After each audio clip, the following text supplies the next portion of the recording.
intend on reading a whole lot. I'll keep an eye out.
Oh, you got I it? ain't gonna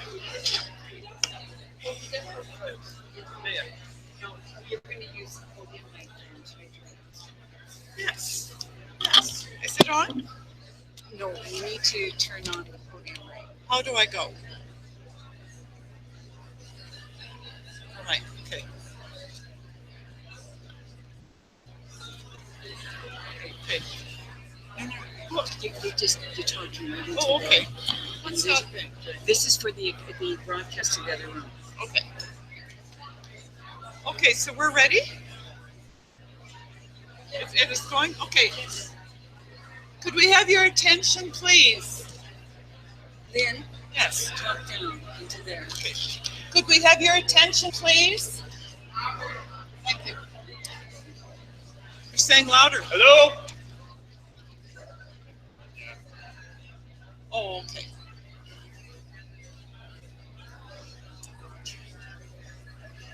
Okay, thank This you. also, we can move this. Okay, can you hear me now? Okay, thank you. It's my pleasure to introduce Dr. Adam Gaudry to you this noon. Can you say It's as high as it goes. it's as high? Actually, but here. We're going to share. Can you hear me now? I can hear myself. Okay, thank you. Okay, it is my pleasure to introduce Dr. Adam Gaudry to you today. Adam is Métis, and he's an assistant professor in the Faculty of Native Studies and Department of Political Science at the University of Alberta. His research explores 19th century Métis political thought, the formation of a Métis-Canada treaty relationship in 1870, and the subsequent non-implementation of that agreement.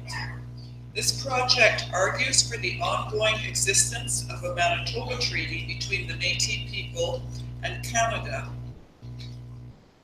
necessitates the maintenance of a respectful and bilateral political relationship between the treaty partners. This work is being revised into a book for publication. Adam received his PhD from the Indigenous Governments Program at the University of Victoria and his MA in Sociology and BA Honors in Political Studies from Queen's University. For his doctoral research on historic Métis-Canada relations, Adam received the Henry Rowe Cloud Dissertation Writing Fellowship at Yale University. He is also a co-investigator on the SSHRC-funded Métis Treaties Project. Adam has published articles in Native American and Indigenous Studies, the Witchesau Review, Aboriginal Political Studies, and the Canadian Journal of Native Education, along with chapters in edited collections on Métis identity, research ethics, methodology. Now, Adam can tell me a little bit more about himself, so thank you.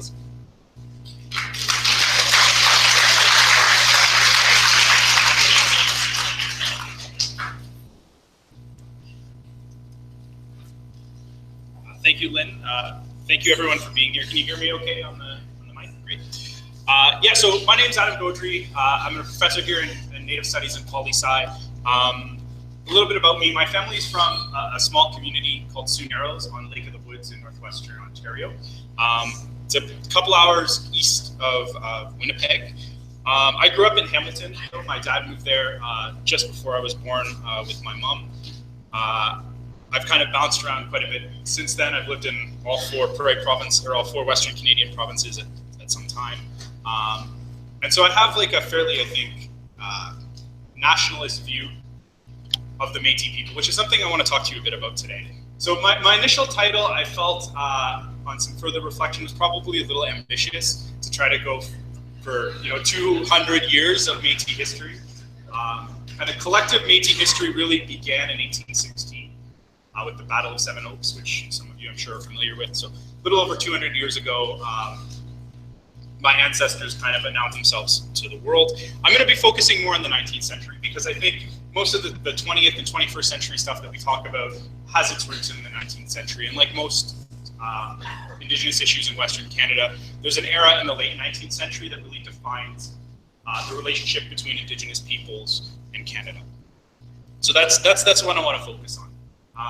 Because we're here on Treaty 6 territory, I wanted to acknowledge the Cree, Saulteaux, and Nakota people of this place, but also to acknowledge, and I think this often gets overlooked, that this is Métis territory as well. We're just not party to Treaty 6, at least not in a collective sense. There's Métis that took treaty as parts of First Nations bands, but Métis were not collectively ever dealt with in Treaty 6, although that was promised that we would have a subsequent treaty to follow that up with particularly Métis people, but that never actually happened. So today I want to talk then a little bit about this era, particularly the late 19th century, and kind of the major events that inform Métis-Canada relations today that really kind of, well, I hope provide at least a little bit of a basis to understand that. If there's interest, maybe some other time I could do the 20th century as well and maybe do a two-parter, but for today I want to keep it as straightforward as possible. So a little bit of a straw poll here. I just want to ask a few questions. If the answer is yes, I'd just like you to put up your hand if you could. That'd be great. So first of all, easy question. How many of you have heard of Louis Riel? Right, pretty much everyone. Very famous Métis leader. Also, interestingly, not a Canadian, but the most covered topic in Canadian history. There are more books about Louis Riel than anyone else in Canadian history. Second question, how many people know what happened to Louis Riel? Right, again, most of Western Canada knows this, executed for high treason in 1885 by the Canadian government. Third question, how many people know who Gabriel Dumont is? Good, still a lot of people. Gabriel Dumont was another Métis leader, in some senses, kind of more of a traditional buffalo hunt leader, but also closely allied with Louis Riel. Wasn't executed in 1885, but became kind of a equal in stature in Métis political reform. Now, here's the interesting question. How many of you knew before this that Manitoba was actually founded after negotiations between the Métis people and the Canadian government in 1870? Okay, this is good, right? So Manitoba was actually created, and we're going to be talking a little bit about this today, created as a homeland, at least as it was originally envisioned, for Métis people, much like, say, Quebec was the French vision as the French-Canadian homeland, right? So that this province would be a space within Confederation for Métis people to remain Métis, to remain self-governing, and to remain politically autonomous. So that's kind of where I want to go, but I want to start at the basics because I think the basics often get misunderstood a little bit too.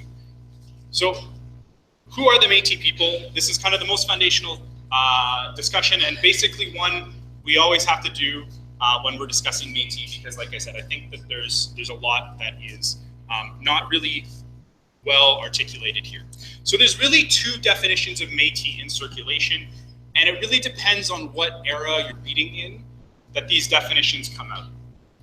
Typically in academia, we call them big M and small m definitions. So big M which is like a capital M Métis, and small m is like a lowercase Métis. So big M, that is Métis with the capital M, is typically used to refer to Métis as a people. By which I mean Métis have, a distinct culture, a distinct history, a common sense of self. Métis understand ourselves as a nation, much like, say, the Cree people understand themselves as a nation, or the Canadian people understand themselves as a nation, right? There's a substance there, there's a sense of belonging, and there's a sense of like coming from the same place. So when I talked about Seven Oaks, the Battle of Seven Oaks, outside, well, I guess it's in what's now Winnipeg, this kind of epic battle between the Métis people and the Hudson's Bay Company in 1816. There's a famous song written immediately after the battle called the Battle of Seven Oaks. And this is really kind of the foundation for who Métis people are. So we can trace ourselves to this kind of moment in history, which kind of is the kind of starting place for us, much as other Indigenous peoples have these kinds of creation stories about themselves. But for reasons I'll be getting into, starting in the 1870s, Métis become increasingly diasporatic, which means we spread out, our communities in some ways fracture and move to different places and start different communities. And then as time goes on, especially in the early 20th century, a lot of those communities fracture again. And then this happens in the 70s and 80s as well. There are very many Métis communities, particularly in Western Canada, that don't exist anymore. And so Métis have spread out, but we can still kind of trace ourselves to these kind of key moments, the Battle of Seven Oaks, the resistance in 1870, the resistance in 1885. And this is because Métis have been Métis for generations, right? It's not just about mixedness. I'm Métis because my father was Métis and my grandfather was Métis, et cetera, right? That there's an inherited culture, there's a inherited sense of belonging, there's a connection to a family and a community that is distinctly Métis. The other definition, which in some ways is much more common in the popular perception, if not, in kind of the Canadian collective consciousness, that Métis are really those people who are descended from an Indian, usually Indian mother and white father, right? And that being Métis is primarily being mixed. And if you look at the word Métis in French, it essentially means mixed. But like all language, it's context specific, right? And so when Métis use the term Métis, it doesn't really have that mixed connotation in the same way that this kind of small m definition is. The idea is that anybody with native lineage, that is some ancestor way back, can claim themselves to be Métis. But it doesn't rely on culture, politics, kind of this sense of belonging, all of this stuff that I'm talking about, right? Métis are primarily a prairie people, although into the parkland, into the boreal, into the north, but kind of our origins are really kind of prairie specific, right? I'm going to talk about the buffalo hunt later. That's a very integral part of who we are. But being kind of Métis in the small m sense doesn't have that kind of connection, right? So someone, according to this logic, with a Mi'kmaq ancestor in Cape Breton, and could call themselves Métis, and so could someone with an Uchalnith ancestor from, say, the west coast of Vancouver Island, without really having anything in common, right? So this definition has been widely criticized because it's a racial identity, and it's about kind of forming this new, essentially, category of people that is detached from different Indigenous nations. So Métis, in most cases, would prefer to see ourselves as a nation, like an Indigenous nation among other Indigenous nations, not kind of being just the product of racial mixing. So now that I've kind of parsed out those two terms, what I really want to focus on for the rest of this discussion is big M Métis, capital M Métis, the Métis Nation. And so if we're looking at the Métis Nation, like all Indigenous peoples, we're place-based, right? So being connected, firmly rooted in a place is really important to who we are as a people. And although the Métis homelands landscape is quite diverse and people are connected to those particular places in which they're from, there's still this kind of sense of connection beyond this. So the blue on the map on the left is what is generally considered to be the Métis homeland, right? So this is Métis territory. Like pretty much every Prairie people, territory is shared. This is something that is governed by a set of relationships with other Indigenous people, particularly Cree, Saulteaux, Nakota peoples, in which we have kind of long-standing political, social, economic, diplomatic relationships with. But this is more or less where Métis are. The kind of prairie provinces, especially the southern part of the prairie provinces, are important spaces for Métis historically, but many northern communities now are kind of the vital cultural sources for a lot of us urban folks. Right, so the map on the right is the Red River settlement and the 24 original parishes, 12 English-speaking, 12 French-speaking, although Métis were multilingual. And so the kind of dead center of that map where Fort Garry is marked is now basically Portage in Maine, downtown Winnipeg. And so the Red River settlement, as it was called in those days, in which Winnipeg was just a small village at the time, was actually a Métis-dominated space. At its height in 1870, there was 12,000 people, 10,000 of which were Métis, and about another 500 were First Nations. So this is a very, very Indigenous space. And for a long time was kind of the epicenter of settlement. It was the largest kind of settled community in Western Canada. The kind of other key place in the Métis world in those days was actually Fort Edmonton. And so you can kind of look at the Métis homeland. The two kind of center points in which Métis radiated outwards after are actually Red River and Fort Edmonton. So there would be these massive cart trails where Métis would travel between these two places to trade, often to find marriage partners, to kind of maintain relationships with family, to hunt buffalo, to do all of these things. And so we're actually situated in a very Métis space as well. If you look at a few of the sculptures, or even the history of the University of Alberta, this land used to be river lots. So this was a Métis settlement. The neighborhood Garneau is named after Laurent Garneau, who was a very well-known Métis leader in his day. So that these places remain kind of very Métis spaces. So are Métis just mixed? That I think I've already answered it, no, right? That there's this history, there's this place, there's this kind of connection. There's a sense of collective belonging that involves being Métis. So what does that look like? I think I'm a political theorist by training. And so what I'm really interested in is actually politics. And I think political ideas and political processes are really important for peoples, whether it's Canada or Indigenous nations. Politics are often how we understand ourselves. There are collective articulations. They're the stories we tell. And so the political philosophies that underpin a people, I think, are fundamentally important.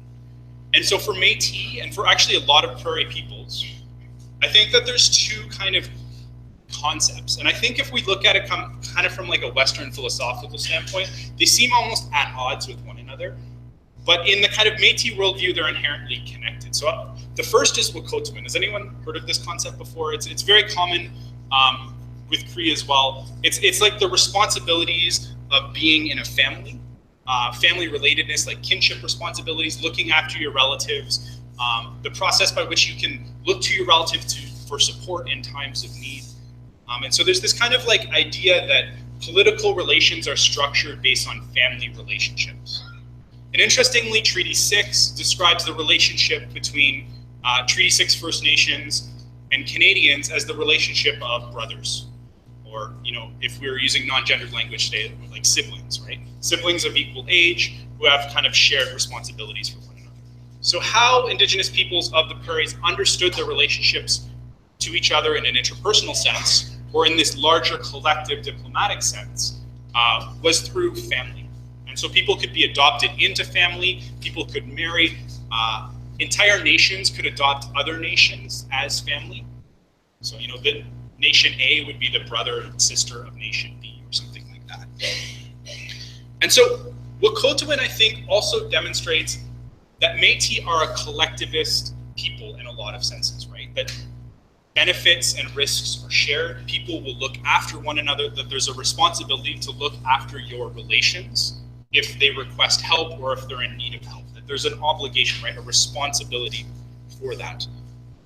It also shows that Métis are a kinship-oriented people, and that making new relatives through marriage, through treaty making, there's ceremonies where you can, smoke a pipe to kind of create a new relative. All of these things were kind of very central to Métis worldview. The second concept, which very often in Cree language is actually synonymous with Métis, it's what many Cree call Métis, is Otipimsuak. Has anyone heard of this concept before?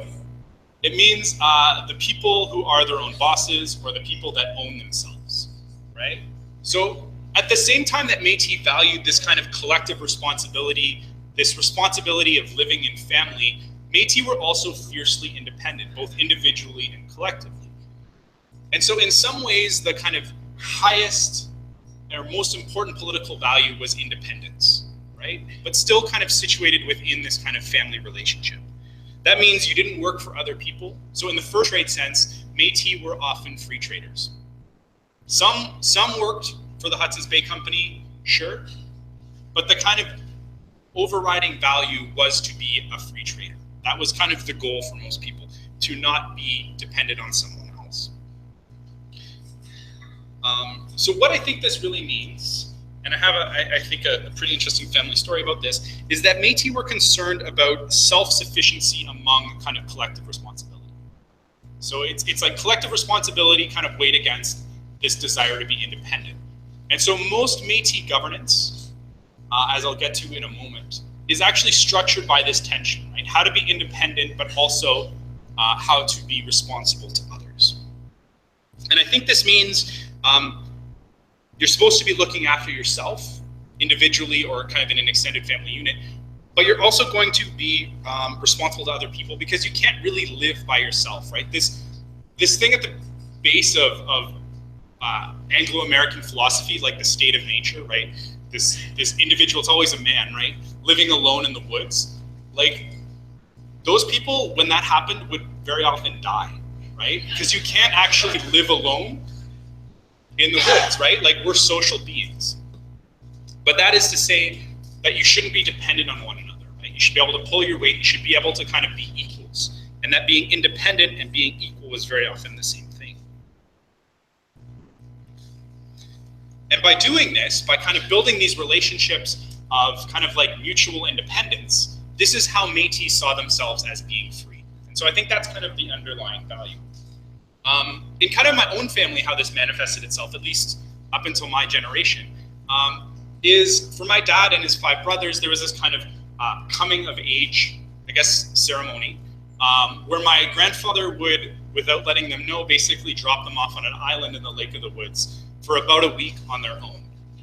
And before he would do that, he would give them an option of a knife or a jacket, right? Basically a weapon or shelter.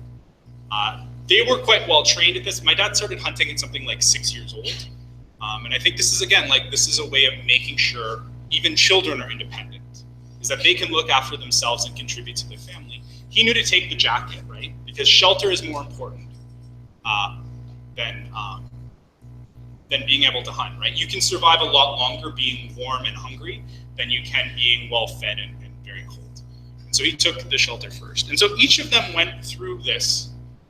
And initially, like, I've been processing this for a long time because it's so radically different from how I grew up, right? I would not be at 10 years old, probably even now, be able to do this quite easily, right?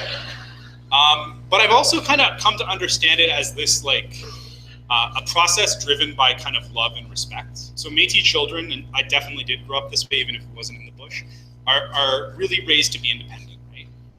To kind of figure their own things out, to make their own mistakes. They're not often told what to do. You can ask lots of questions and get very kind of robust answers, but you're kind of left to figure things out on yourself, you're on your own. The idea being that you'll be more independent as a result of that. And I think that, so this is in many ways an expression of my grandfather's trust, not only in his children's ability to do this, but in his own as well.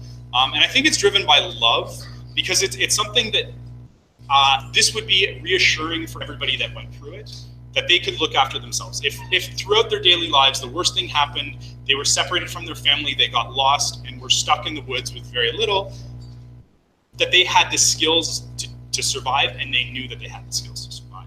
Likely my grandpa was keeping an eye on the situation at a distance and just wasn't seen doing that. I have that suspicion, but I don't know for sure.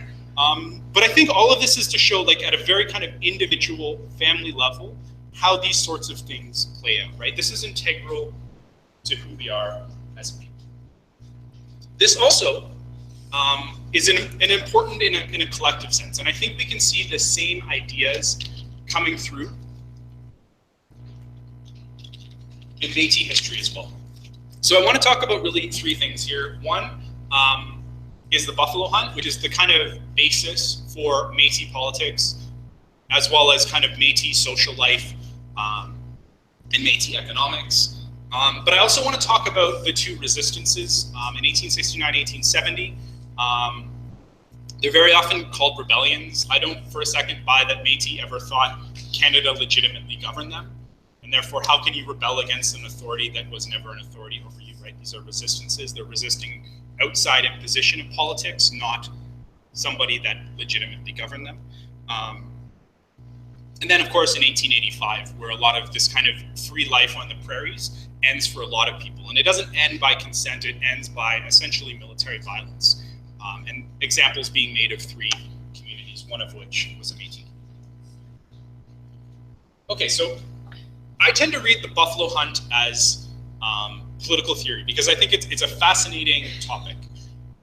So at one point on the prairies, and that's the northern plains, where we live, down to kind of the south and the southwest, at one point there was 60 to 80 million head of buffalo, which is just a massive number, right? That's like 2 buffalo for every Canadian alive today, right? And these are like 1,200 to 2,000 pound animals, that have like 800 pounds of meat on them, right? That are incredibly social animals with an incredibly complex social and political world in which they govern themselves as well.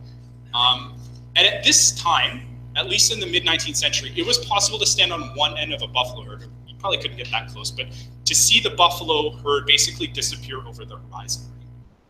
This is a massive animal in a massive herd that many, many people were not only reliant upon, but were in an active relationship with. And so Indigenous peoples on the prairies were very adept at actually setting prairie fires, controlled burns, that would burn down huge expanses of prairies so that what would come back is not trees and shrubs and stuff, but the grasses for the buffalo, right? So if you look at old, even kind of 1870 era photographs of the prairies, there's no trees, and that's by design, right? So buffalo looked after people and people looked after buffalo. It was a symbiotic relationship.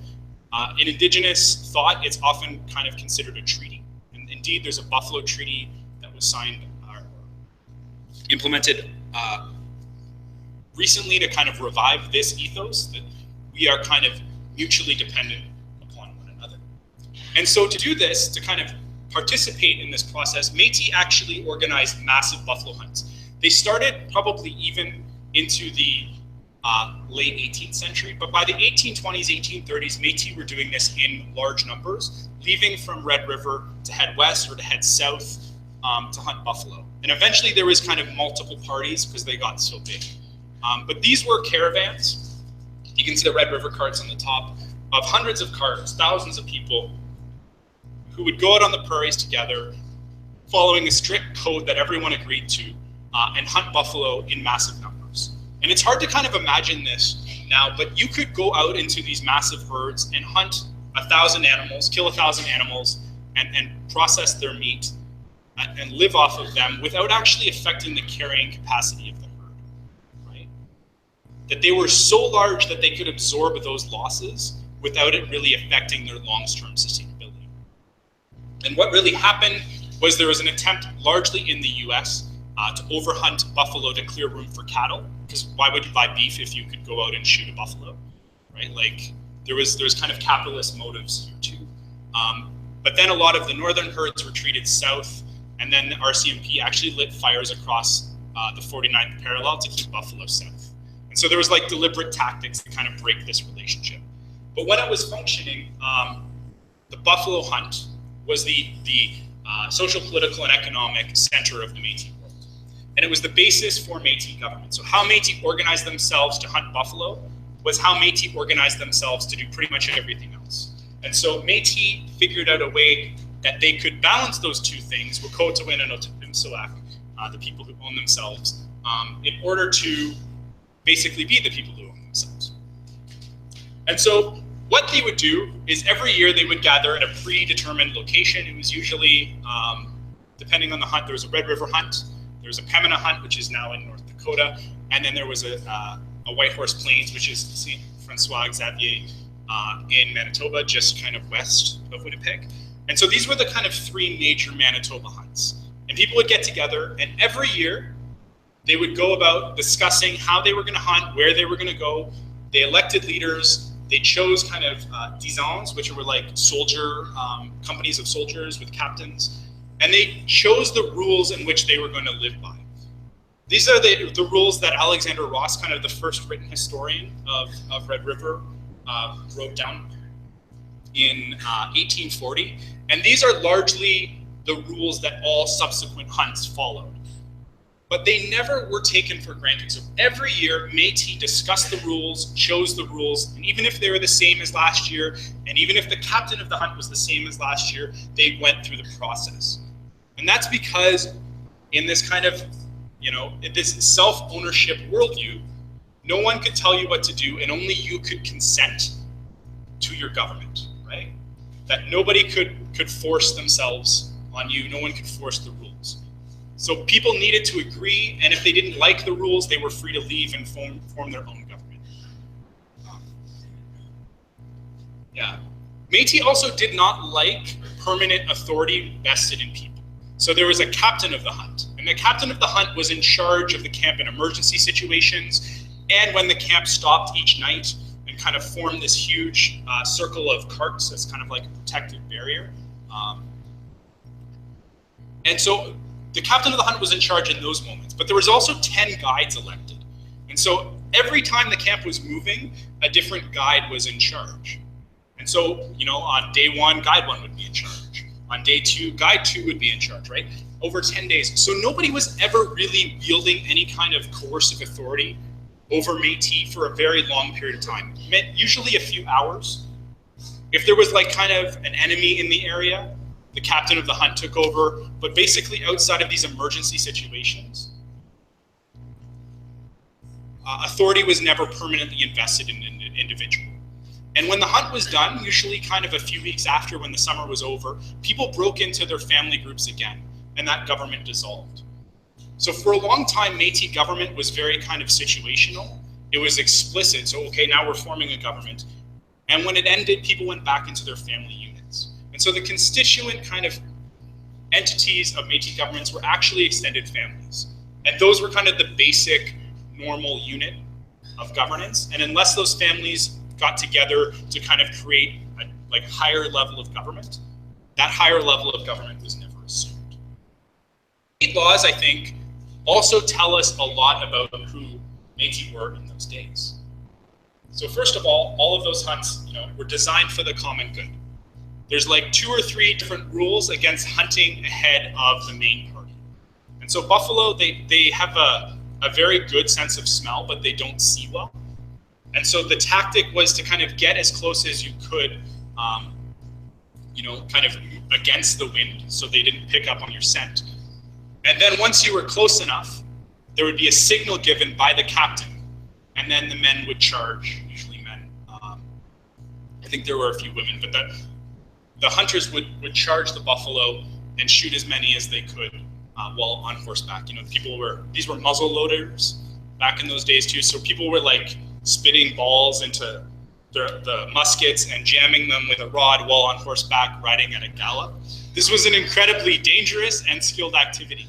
And depending on the size of the herd, the captain would basically choose the best buffalo runners, the people with the best horses that were the most skilled, to ensure the hunt was successful, and then the meat would be divided amongst the people.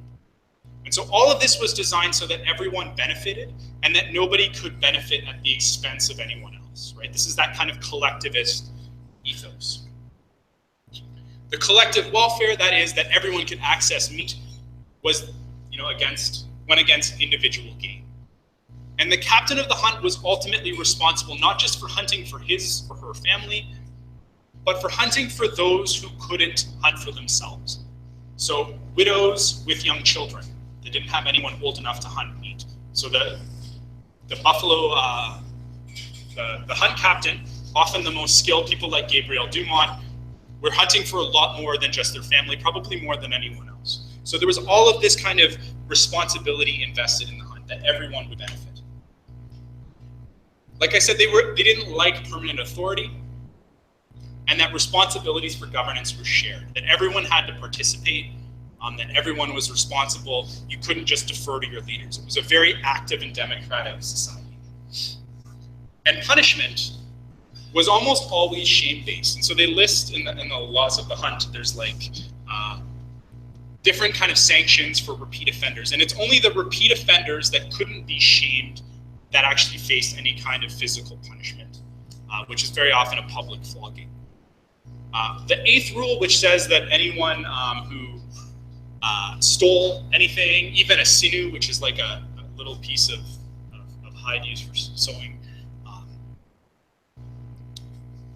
would result in basically having that person taken to the middle of the camp, like during dinner time or something, and then have the crier, the loudest speaking person, to basically say the person's name and what they stole 3 times, so that basically everyone you knew would know if you broke the rules. And that was enough to kind of keep social order, right? That there was very little coercion, and that, you know, having you and having your family embarrassed through theft was enough to kind of keep everyone kind of oriented towards the collective good rather than their individual benefit. But most importantly, in this hunting camp, Métis were in charge.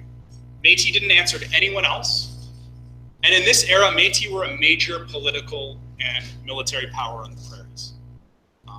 Métis were actively sought out as allies. Métis were good allies, particularly to Cree, Saulteaux, and Nakota, and often fought wars alongside them against their enemies. Very often, Cree enemies were Métis enemies as well.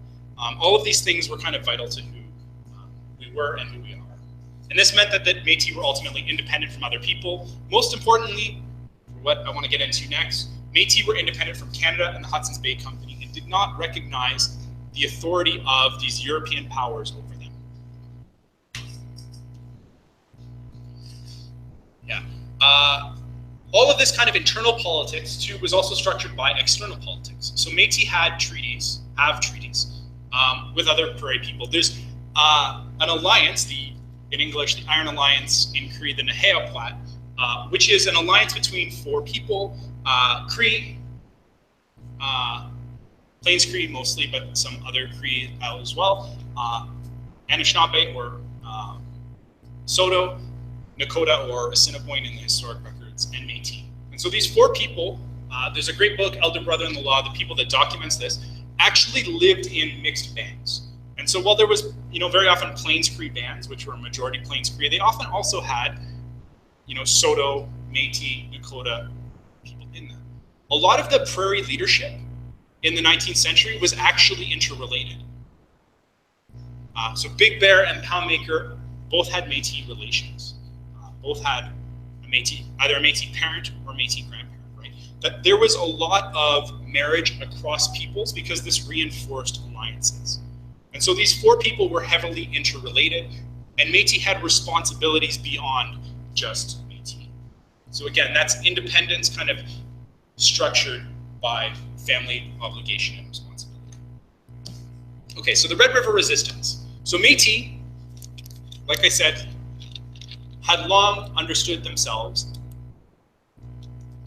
throughout the 19th century as being politically independent, as having a somewhat defined relationship with the Hudson's Bay Company that, trading partners in some cases, maybe family-like relationships where they traded, they looked after one another in times of need, but they did not see the Hudson's Bay Company as their government.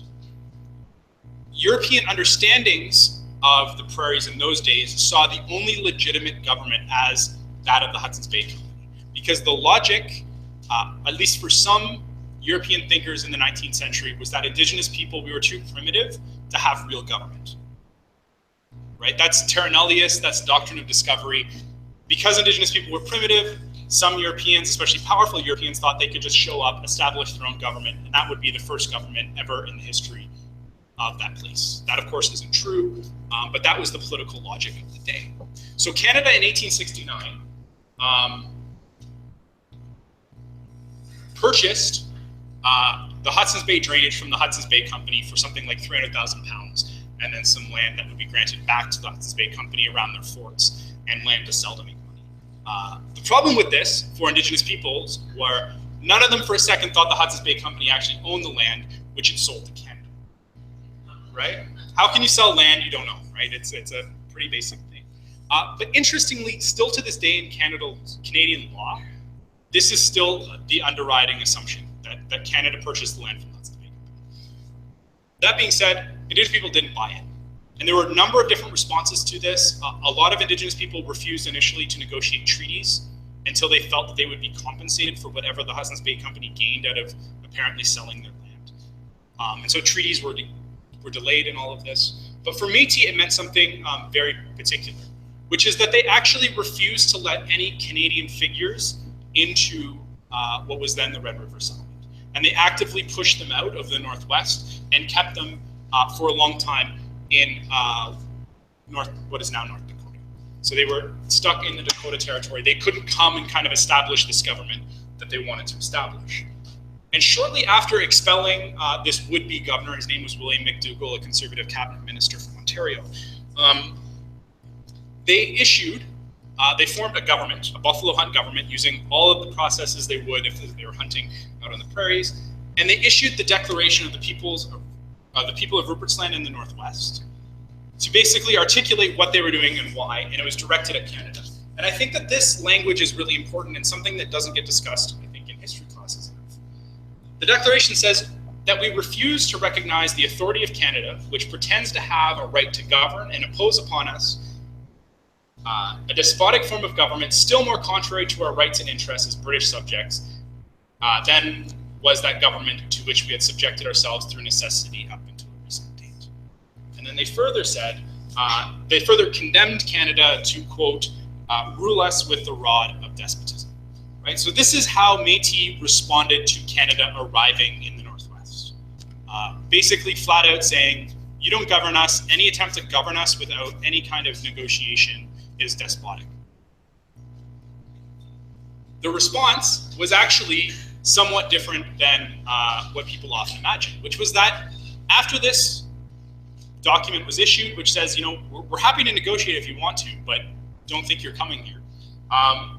Canada actually invited the provisional government, this buffalo hunt government, to send representatives to Ottawa, and they did. They sent 3 of them, and they had a fairly long negotiation with Georges-Étienne Cartier and Sir John A. Macdonald, where they discussed all of the kind of basics for how this territory in Northwest could become part of Canada in a way that satisfied Métis and reflected the fact that Métis had a share of Indian title. So Métis would join Canada with their own province, because initially it would be a territory governed directly by Ottawa. That would be a democratically elected province. And that Métis, like I said, in those days had the overwhelming majority in terms of numbers in Red River, which would ensure that Métis essentially had an electoral majority in the province. Right? So this would be a Métis homeland. It was the original postage stamp Manitoba, which is actually quite a bit smaller than the modern day Manitoba. But it also guaranteed land rights. There was a 1.4 million acre land reserve. And I always say land reserve because that's what everyone was calling it.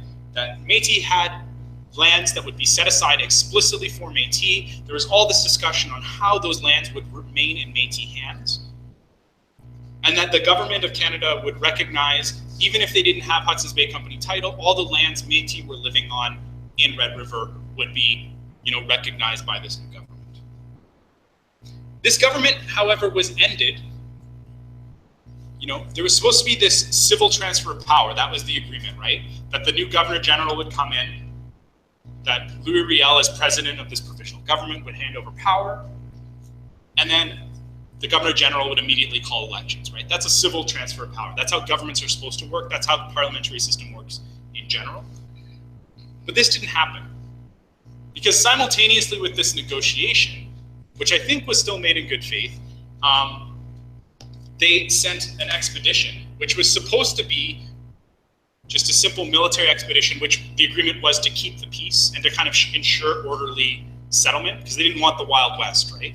That's the last thing the Brits wanted, was something like the Americans had. They wanted peaceful, orderly, and so they were going to send soldiers. These were British soldiers and a British commander accompanied by Canadian militiamen. However, what essentially happened was the Wolseley expedition, Wolseley being the commander, got there and just basically had come under the sway of all these kind of militiamen who wanted to hang Louis Riel for the execution of an Orangeman. Ultimately, Métis were murdered on the streets. I say this literally. Elzir Goulet was escaping kind of a mob chasing him and tried to swim across the Assiniboine, was struck on the head with a rock and drowned. Hugh Alone was stabbed in a bar outside of Pembina by militiamen. Both, there was kind of general understandings of who was responsible, and no one was ever brought to trial, so there's this kind of culture of impunity. The land distribution turned out chaotic. It never was distributed properly. The Governor General resigned within 2 years. Basically, this led to what is typically called the Reign of Terror, which incidentally is what the Supreme Court now has referred to it as the Reign of Terror. This kind of 2 or 3 years after the supposed transfer of power, when the troops showed up, which basically pushed Métis out in large numbers. A lot stayed, but a lot moved out. And by 1878, the Métis majority in the province had vanished, and Métis were no longer in political control. By 1890, the kind of language protections, because Manitoba was originally bilingual, all of that had been removed, and that it became officially Anglophone, and essentially had become reproduced kind of the dynamic of Ontario, which was not at all what was envisioned. I like to point out in this Wolseley expedition how sanitized this kind of collective history of Métis people has become. Now we have some local inhabitants, right? Rather than this robust, Métis movement based on like Métis political processes resisting Canada, right? It gets reduced to some local inhabitants, like a collection of individuals, rather than this collective process, right? And so a lot of this history isn't discussed, I think, in the way it should be.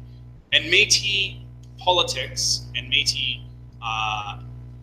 self-sufficiency is never really recognized officially in this era. Likewise, in 1885, essentially the same thing happens. On the southern Saskatchewan River, there's kind of the same dynamic as Ontario. Métis are still, independent, still kind of living outside the control of Canada. But surveyors show up. It's obvious that there's going to be Canadians moving into their territory, and so they ask the government to negotiate. They send something like 74 petitions to the federal government in order to kind of resolve this situation, and they just hear nothing. And so when settlers show up, Métis basically just start arming themselves until the Northwest Mounted Police confront them. One of the Northwest Mounted Police guides, ironically a Métis guy, does something stupid, shoots somebody, and it leads to what is typically called the Northwest Rebellion or the Northwest Resistance, which is the better term. And in response, Canada sends 5,300 soldiers up against probably a combined maybe 1,000 warriors from one Métis community and 2 Cree communities. And ultimately, fight Métis in 3 engagements. We win 2, lose the final decisive one at Batoche. And in the aftermath, kind of like at Red River, several Métis are killed in what would now be considered a war crime. But there's an interesting commentary that I think, again, often gets overlooked, that Howard Adams, the Métis intellectual and activist, wrote in 1975. He says, the 5,300 regular soldiers were offered land grants of 329 acres for each their services, or cash if they preferred it. Most of them took the cash. But if they had taken the land, it would have amounted to nearly 2 million acres, which at $2 per acre represented nearly $4 million, which was a massive amount of money these days. The federal government intended these soldiers to remain in the Northwest as a permanent occupation force. One of the reasons the Macdonald regime claimed it had been forced to suppress the half-breeds was their agitation over land claims, yet the Métis had only asked for a title of 160 acres per family, much less than the 329 acres offered to each soldier. Yeah, less than half of what Ottawa offered. And this is ultimately because Canada didn't just want settlers, they wanted a certain type of settler, right? And self-sufficient, politically independent Métis did not kind of advance this kind of expansive Canadian vision of people like Sir John A. Macdonald, right? And so kind of at the core of, you know, what's still going on now with Métis, you know, land loss, dispossession, diaspora, all of that stuff, which is, you know, still a struggle in that Métis fight. You know, all of this stuff that's happening, you know, in like a 15-year period in the 19th century is really vital to that.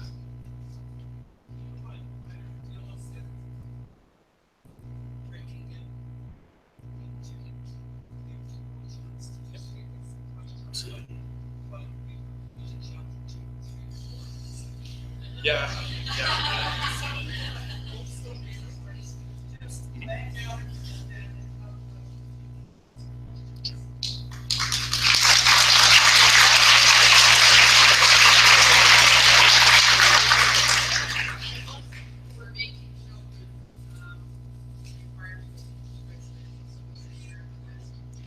So the question for those in the back and on the live stream, were Métis children required to go to residential school in the West? So that answer is, it's a complicated. It's in the kind of way that First Nations were, no. But many Métis did go.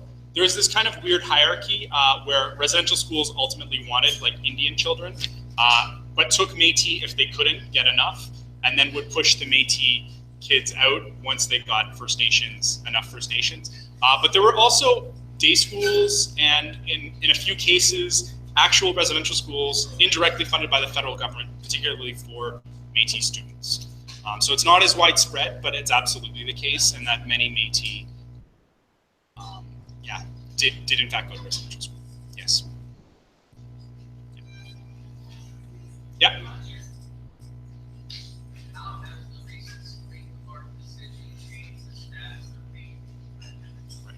So the question, how has the recent Supreme Court decision changed the status of Métis in Canada?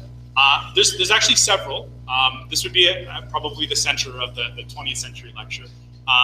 But there's two really recent ones. So Daniels, which was a jurisdictional decision. For a long time, Métis were considered not Indians. And by that, it meant not Indians by the Indian Act and not Indians in the federal provincial division of powers, which meant that we fell under provincial jurisdiction and that any kind of programming dollars, any support, we had to go to the individual provinces rather than the federal government. Daniels has, I guess now definitively stated that responsibility lies with the federal government, not the provinces. But the provinces can't use that as an excuse to just basically cut all funding and then say, well, now you're the federal government's responsibility. So what that actually means in practice, I don't think anybody knows yet. That's still very much being worked out. Yeah, absolutely, yeah. You know, uncertainty usually works to the government's advantage, for sure. But there was an accord just signed with the Métis Nation and Canada to have regular meetings, the centerpiece of which would be discussing this. There's also MMF v Canada, which involves the 1.4 million acre land reserve, in which, you know, this is still, that's still unresolved. There's kind of an outstanding obligation there that hasn't really been fulfilled, that the 1.4 million acres never really ended up in Métis hands, and so there's some sort of responsibility there. And again, nobody really knows what that looks like too, but it's kind of an ongoing process. So we're kind of at a time of immense change for Métis people, but I don't think we're at the stage where we're gonna know what that looks like quite yet.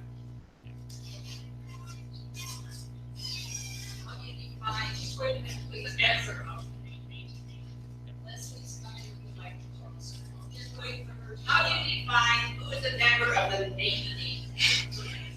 Yeah, so a member of the Métis Nation, these are complicated terms. So the Métis, by the Métis Nation, I tend to, I'm going to assume you mean the Métis National Council and its provincial affiliates, which there's basically a standard definition. So you need to be a member of the historic Métis Nation, basically the people I've been talking about, There's residency requirements, but that's kind of being undone. You need to demonstrate descent from one of those communities, which is usually the script documents. If you can demonstrate an ancestor that took script, imperfect system, but it's kind of, it works, and that you're accepted by the contemporary Métis Nation. So the contemporary Métis Nation recognizes that you're Métis. So there's kind of that historic recognition and that contemporary recognition, and that you need both, right? That you need to be descended from and contemporarily Métis and part of that Métis community. Yeah. It's much more complicated, but I could do an entire lecture on that very topic. Yeah. Where the definitions of Métis. I've never seen before. I've seen the incorrect Métis capital and something good. And then the correct one capitalized accent. Yeah. Your three. Oh, so the big M, small m is, that distinction is made at least first in, there's a reader from 1982, Jacqueline Peterson, Jennifer Brown, blanking on the name right now. It's like the first kind of Métis specific collection of essays. I can get you if you want to talk to me after, I can send you, where they kind of make that distinction. The accent is really, people debate that all the time. It's used both ways. Even Métis organizations, some of them are accented, some of them aren't. Some people say that it's in recognition of our French roots, and some take the accent off and say it's in recognition of that we're both, French and Scottish descended, or, there's all these different ways of doing it. I find actually both convincing, so it's kind of a, for me, whatever people determine, I think works is fine with me. Yeah. So where did the settlements in Alberta fit into it? Yes. This negotiation? Yes, so the settlements in Alberta, the Métis settlements, are a unique thing to Alberta, although there were settlements in Saskatchewan that were unilaterally rescinded. So the Métis settlements, there's 8 of them, originally 12, 4 were rescinded.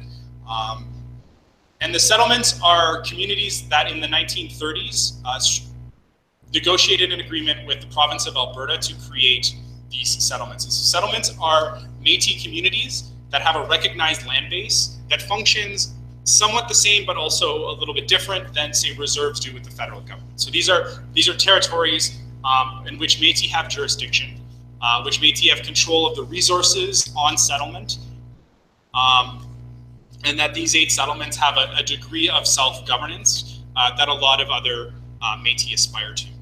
And so these settlements are unique in a lot of ways, and they are in some ways separate politically from the Métis National Council, but are still, Métis in the kind of larger sense, even if the political organizations are distinct.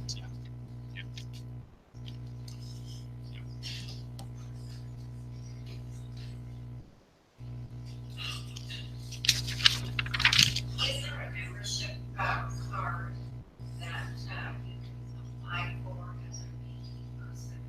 I happen to know someone who has that, and what percentage of Métis have that? Yeah, so the Métis Nation of Alberta has a process for which you can apply. There's a membership, it's detailed on their website, but essentially Métis and really very few other Indigenous peoples in Canada use a blood quantum rule, so there's no percentage. It's what's called lineal descent, so you need to demonstrate descent from a Métis ancestor, which is basically someone that took scrip, a land grant from the federal government in the 19th century, and show how you're connected through documentation, and then that'll be approved by the registrar of the Métis Nation of Alberta, and then they'll issue the card. It takes a little time both for the research and then to verify it. But yeah, that's how you do it. Yeah. Oh, yeah. Thank you for your most inspiring and stimulating lecture. It's the best I've ever heard about Métis history. It's fantastic. And two quick things. It makes me so sad that you could have given the gift of democracy to our country, but I guess it got lost.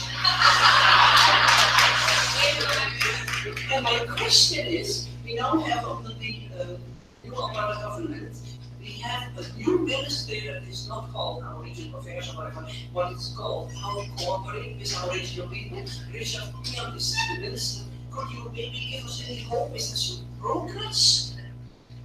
Yes. Keep starting. Yeah, I think that's another one of those things, especially in after the Truth and Reconciliation Commission. Yeah, everything is different. We don't really know what that means yet. It could just be that the language is different and that it's not going to translate into anything. But it could also be the possibility of change, right? Like, I often think, because I